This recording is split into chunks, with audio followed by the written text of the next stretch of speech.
Tirupati Janasena party నేత Kiran royal వివాదంలో చిక్కుకున్నారు. బెదిరించి, మోసం చేసి, అన్ని విధాలుగా వాడుకొని రూ. 1,00,00,000కి పైగా డబ్బులు కాజేశారని తనను తాను చంపుకునే ప్రయత్నం చేసింది. ఆ మహిళని తిరుపతి బైరాగి పట్టణంకు చెందినటువంటి లక్ష్మిగా గుర్తించారు. తనకి కిరణ్ రాయల్‌తో సన్నిహిత సంబంధం ఉందని వీడియోలో మహిళ చెప్పుకున్నారు. అనేక దఫాలుగా రూ. 1,20,00,000 వరకు కిరణ్ రాయల్‌కి అప్పుగా ఇచ్చానని కూడా చెప్పారు. అయితే తానిచ్చిన డబ్బుల్ని కిరణ్ రాయల్ తిరిగి ఇవ్వట్లేదని ఆమె అంటున్నారు. 2022 సంవత్సరం నుంచి కిరణ్ రాయల్‌కి, లక్ష్మికి మధ్య వివాదం జరుగుతుందని తెలుస్తోంది. కిరణ్ రాయల్ తనను మోసం చేశారని, తనను బెదిరించి రూ. 30,00,000 చెక్కులు, బాండ్ రాయించుకున్నారని ఆరోపించింది. డబ్బులడిగితే తన పిల్లల్ని చంపుతున్నాడని బెదిరిస్తున్నాడని ఆరోపించింది. కిరణ్ రాయల్ వల్లే తాను ఆత్మహత్య చేసుకుంటున్నానని, తను చనిపోయిన తర్వాతైనా తన డబ్బులు తన పిల్లలకి చెందాలని కోరింది. ఆత్మహత్యాయత్నం చేయడంతో ఆమెను ప్రస్తుతం వేలూరు ఆసుపత్రిలో చేర్పించినట్టుగా చెప్తున్నారు. ఈ వివాదం మీద కిరణ్ రాయల్ స్పందించారు.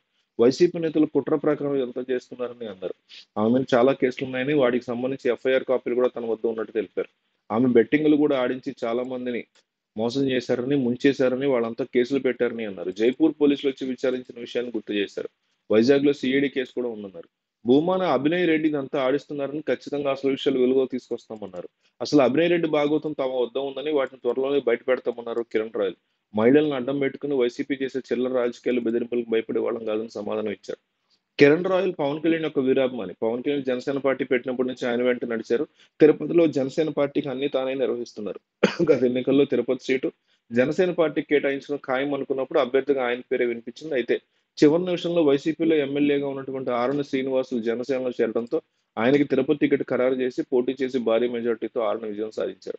టికెట్ రాకపోయినా జనసేన పార్టీ కోసం కిరణ్ రాయల్ పనిచేస్తున్నారు. మహిళా ఆరోపణలు చేయడంతో ఈ అంశం మీద జనసేనాని పూర్తి వివరాలు తెప్పించుకుని చర్యలు తీసుకునే అవకాశం ఉందని భావిస్తున్నారు. గతంలో ఇలాగే జానీ మాస్టర్ మీద, మరో డాన్సర్ మీద కేసు పెట్టడంతో జనసేన పార్టీకి దూరంగా ఉండాలని ఆదేశించారు. అయితే ఇక్కడ ఆర్థిక పరమైనటువంటి వివాదాల వల్ల వీడియో రిలీజ్ చేశారని భావిస్తున్నారు. అందుకే పూర్తి వివరాన్ని పవన్ కళ్యాణ్ తెప్పించుకుని దీనికి సంబంధించి నిర్ణయం తీసుకునే అవకాశం కనిపిస్తుంది.